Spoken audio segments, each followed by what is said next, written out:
Zain kemungkinan besar tidak meninggal di tempat dia ditemukan. Siapa pelaku yang tega menghabisi nyawa anak ini?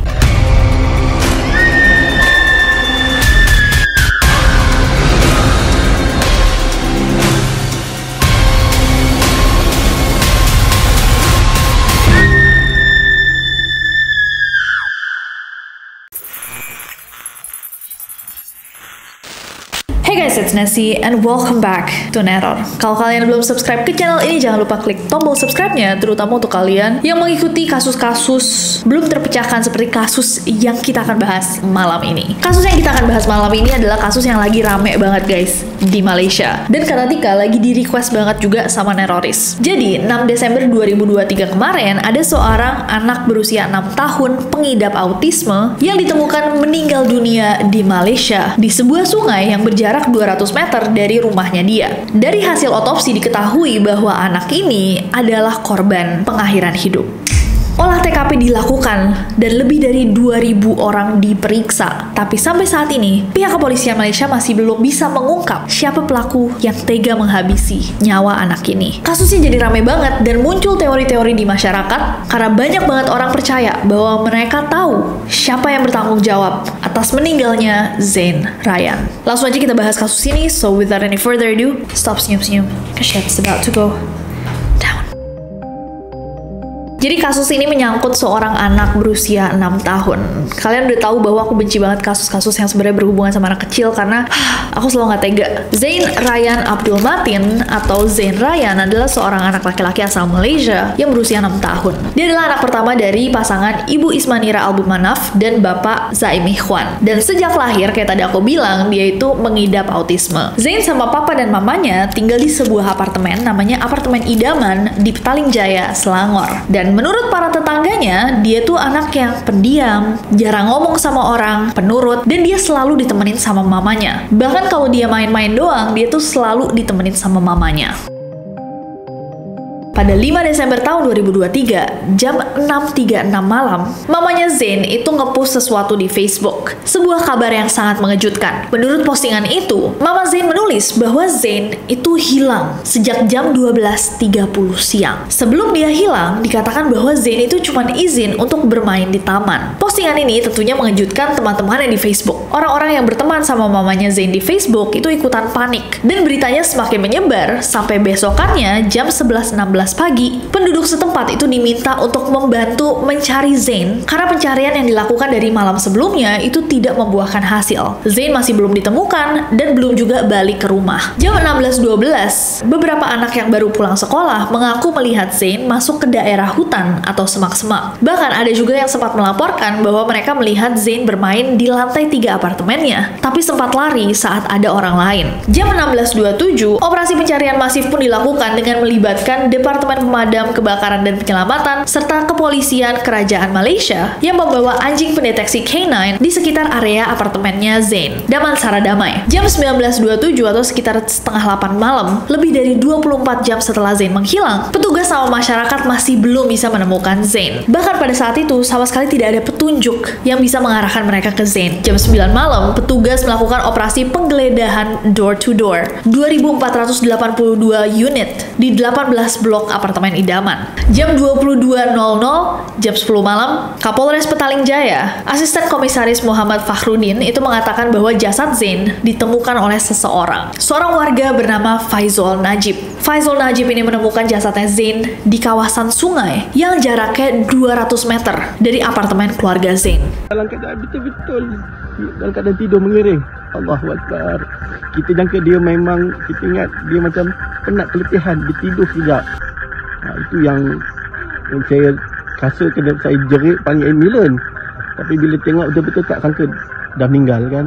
Hal ini lumayan membingungkan karena area yang sama itu udah disisir. Disisir gak cuma sekali tapi 3 kali dan udah dilewatin sama detection dog unit K9 tadi. Jadi udah dicek pakai anjing pelacak. Papanya Zain itu kaget banget menerima kenyataan bahwa anaknya sudah tiada. Dikatakan bahwa papanya Zain ini sampai pingsan beberapa kali. Besokannya tanggal 7 Desember 2023 pada dini hari, petugas menyatakan bahwa jasadnya Zain itu tergolong yang mendadak atau sudden death report. Tapi tapi tetap akan dilakukan otopsi. Jam 10.36 pagi, polisi minta keterangan para saksi, termasuk keluarga dan tetangga-tetangga. Jam 17.00, jam 5 sore, Kepala Polisi Selangor Dato' Hussein Omar Khan mengatakan bahwa Zain, in fact guys, meninggal karena dihabisi orang lain. Hasil otopsinya menunjukkan bahwa pada tubuhnya Zain terdapat luka di bagian leher dan di badannya. Dengan penemuan itu, kasus ini langsung diselidiki berdasarkan pasal 302 tentang dan menurut Dato' Sri Muhammad Syuhaili, selaku Direktur Reserse Kriminal JSC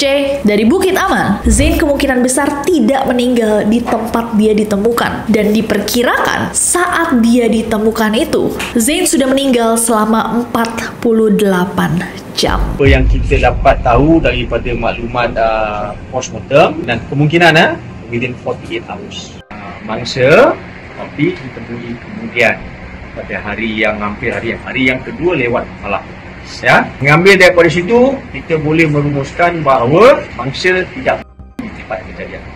Mangsa mungkin di tempat lain diletakkan di sini. Dia juga mengambil beberapa indikator daripada hasil postmortem.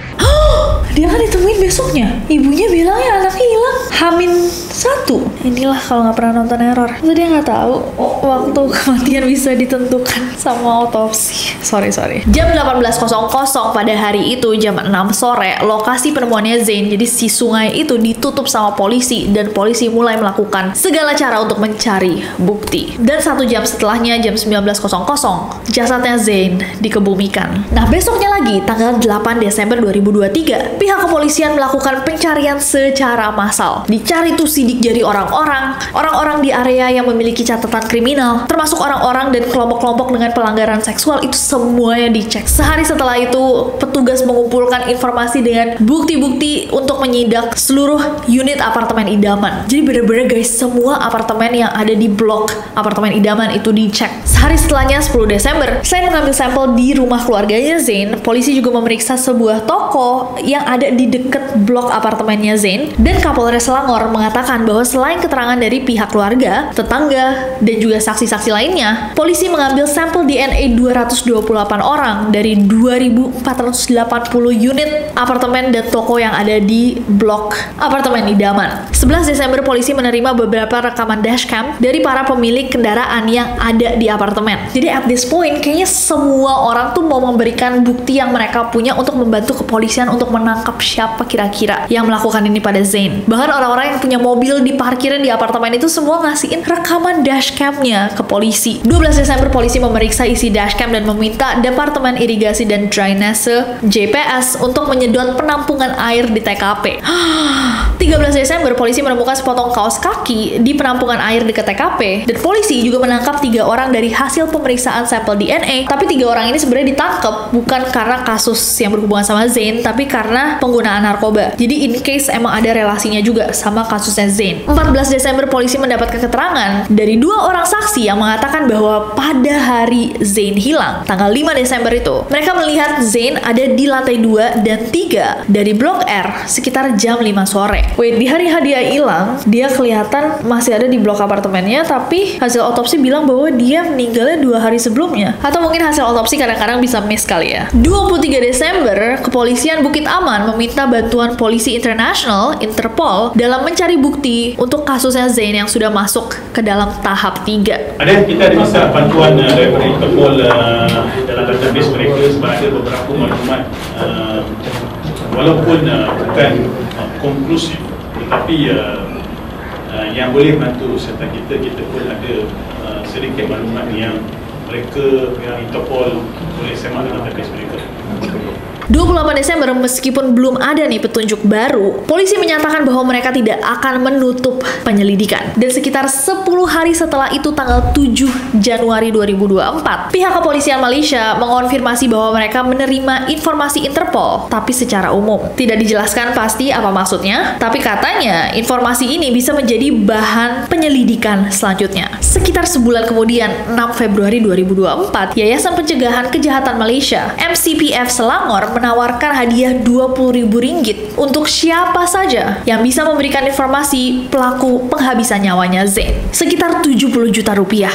Damn. Tapi sampai 23 Februari masih belum ada satupun yang bisa memberikan informasi yang bisa membantu penyelidikan. 8 Mei 2024, Dato' Sri Muhammad Suhaili menegaskan bahwa polisi tidak pernah menutup penyelidikan pembunuhannya Zain, tapi masih menunggu petunjuk baru. Nah, 31 Mei 2024, jam 10 pagi, kedua orang tuanya Zain ditangkap di Puncak Alam untuk membantu penyelidikan. Ini menarik sih, bahasa mereka adalah ditangkap. Dan keesokan harinya pada 1 Juni, Pengadilan Negeri Petaling Jaya menahan kedua orang tuanya Zain selama 7 hari. Dan 7 hari kemudian, masa penahanan kedua orang tua Zain diperpanjang 6 hari lagi. Jadi total mereka ditahan selama 13 hari. Kapolres Selangor pada saat itu mengatakan bahwa ada pernyataan-pernyataan yang bertentangan dari mama papanya Zain. Pernyataan itu juga bertentangan sama pernyataan saksi-saksi lain, sehingga perlu dilakukan penyelidikan lebih lanjut. Buat masa ini, ia masih dalam tempoh reman. Reman ni hanya untuk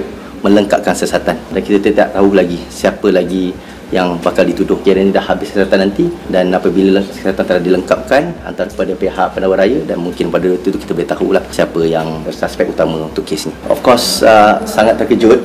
Ialah YDS adalah ibu bapa bermangsa, dan ini adalah satu perkara yang tidak dijangkakan. Itulah saya pun agak terkejut juga. Saya percaya semua satu Malaysia terkejut tentang pertemuan ini. 10 Juni, mamanya Zain dibawa ke apartemen idaman untuk melakukan reka ulang situasi hilangnya Zain sampai akhirnya ditemukan meninggal pada 6 Desember. 12 Juni, jam 2.30 siang, kakek dan neneknya Zain itu ditangkap oleh Divisi Investigasi Kejahatan Berat atau D9 Selangor untuk membantu penyelidikan. Kenapa ya bahasanya tuh selalu ditangkap untuk membantu penyelidikan? Tapi mereka berdua akhirnya dibebaskan atas jaminan polisi setelah dilakukan penahanan 24 jam untuk dilakukan pemeriksaan. Kamis 13 Juni 2024 kemarin. Setelah ditahan 13 hari, kedua orang tua Zain menghadapi dakwaan di pengadilan atas tuduhan menelantarkan anak autis dengan cara yang dapat menyebabkan cedera fisik. Sebenarnya sebelumnya udah diberitain guys bahwa kedua orang tuanya Zain itu didakwa akan tuduhan S302. Kakak atau dalam hukum Malaysia itu adalah hukuman tentang pengakhiran hidup. Tapi dakwaan itu dihapus dan diganti dengan S31 pasal 1A tentang pengabaian atau penelantaran anak yang dapat menyebabkan cedera. Pelanggaran itu diduga dilakukan di sekitar PJU Damansara Damai jam 12 siang tanggal 5 Desember sampai jam 9.55 malam tanggal 6 Desember. Tapi kedua orang tuanya Zain itu mengaku tidak bersalah atas semua tuduhan yang diberikan kepada mereka. Hasilnya sekitar jam 12.50 siang, papa mamanya Zain itu dibebaskan setelah memberikan uang jaminan masing-masing Rp10.000. 35 juta satunya. Buset. Mereka berdua juga diperintahkan buat ngelapor ke kantor polisi setiap bulan. Nah, tapi ini pun belum selesai guys. Jadi sidang selanjutnya itu akan dilakukan pada 26 Juli mendatang. Sejauh ini pihak kepolisian masih mencari pelaku yang dikatakan bebas berkeliaran dan akan terus melakukan pencarian. Nah, tapi publik Malaysia itu percaya bahwa pelaku utama dalam kasusnya Zain ini pastinya adalah orang terdekat. Menurut sumber dari Telegram edisi investigasi, sebuah akun yang mendapatkan informasi internal Zain itu mengatakan bahwa dia, Zain, dihabisi oleh orang tuanya sendiri. Nah, sumber ini katanya benar-benar dipercaya di Malaysia. Boleh nggak Neros yang ada di Malaysia konfirmasi apakah benar? Jadi banyak orang-orang Malaysia dikatakan mempercayai sumber ini dan skeptis bahwa orang tuanya Zain itu tidak bersalah. Bahkan banyak banget yang mempertanyakan raut wajah dari ayahnya Zain saat dia dinyatakan bebas dari pengadilan. Dikatakan bahwa dia terlihat tersenyum tanpa beban. Publik bertanya-tanya bagaimana dia bisa tersenyum, padahal pelaku yang menghabisi nyawa anaknya masih belum tertangkap. They're out there somewhere. Katanya orang-orang tuh mempertanyakan banget senyuman itu karena di rekamannya pas dia tuh menyadari dirinya tersenyum, tiba-tiba dia merubah raut wajahnya.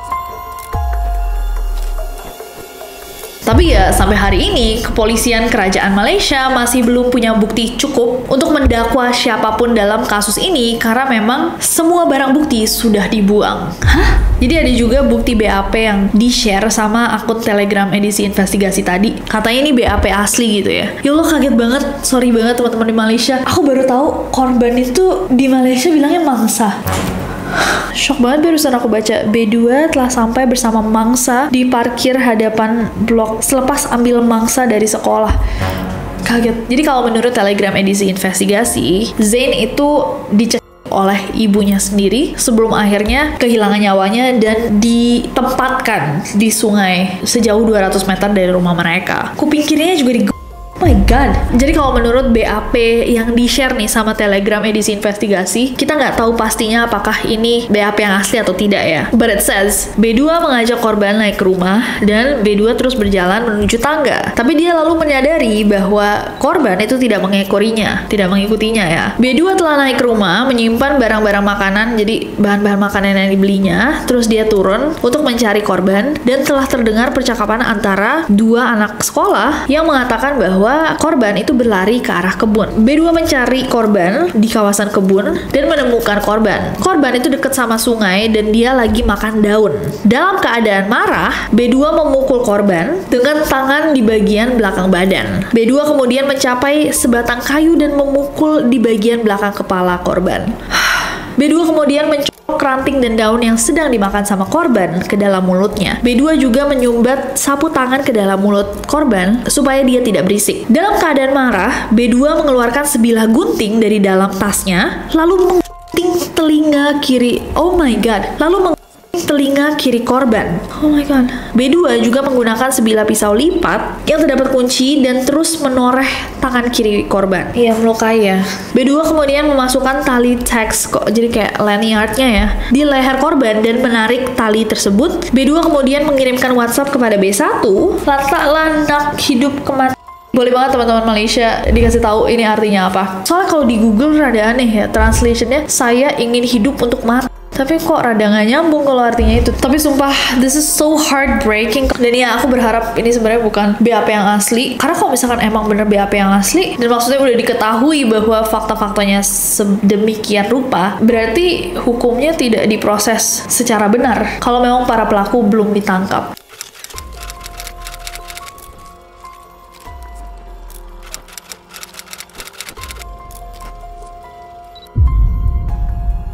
Tapi Nenoris, apakah kalian juga skeptis di kasus ini? Gak mau menyamakan, tapi kasus ini rada ngingetin aku sama kasusnya Paulette Guevara, seorang anak disabilitas juga yang akhirnya ditemukan meninggal terselip di kasurnya setelah berapa lama hilang. Yang kita pernah bahas juga di Neror. Itu case bener-bener, aduh, heartbreaking banget. Dan sama publik juga memiliki pertanyaan-pertanyaan yang cukup mirip nih sama kasusnya Zain. Tapi sebenarnya emang kasus-kasus kayak gini tuh lumayan, apa ya, bisa dibilang banyak terjadi karena untuk menjaga anak yang memiliki kebutuhan khusus itu nggak mudah, dan banyak orang yang akhirnya frustasi atau bahkan orang-orang yang harapannya tidak sesuai realita itu jadinya menahan-nahan tapi akhirnya juga tidak terbendung gitu kemarahannya lah. Sebenarnya anaknya ya nggak ada dosanya, cuma memang anak itu akhirnya membuat situasi yang jadi sulit untuk orang tuanya. Ya obviously aku tidak menuduh orang tuanya bersalah karena memang belum ada bukti atau kesaksian dari kepolisian yang menunjuk orang tuanya bersalah, tapi memang orang-orang memiliki teori bahwa mungkin orang-orang terdekatnya adalah pelaku. Make sense,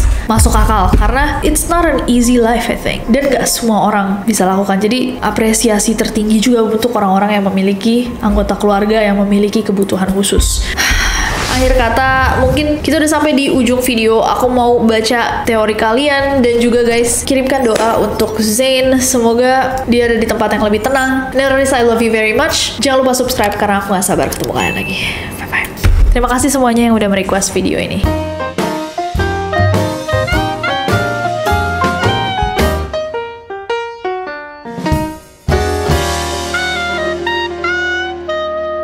Zain sama papa mamanya.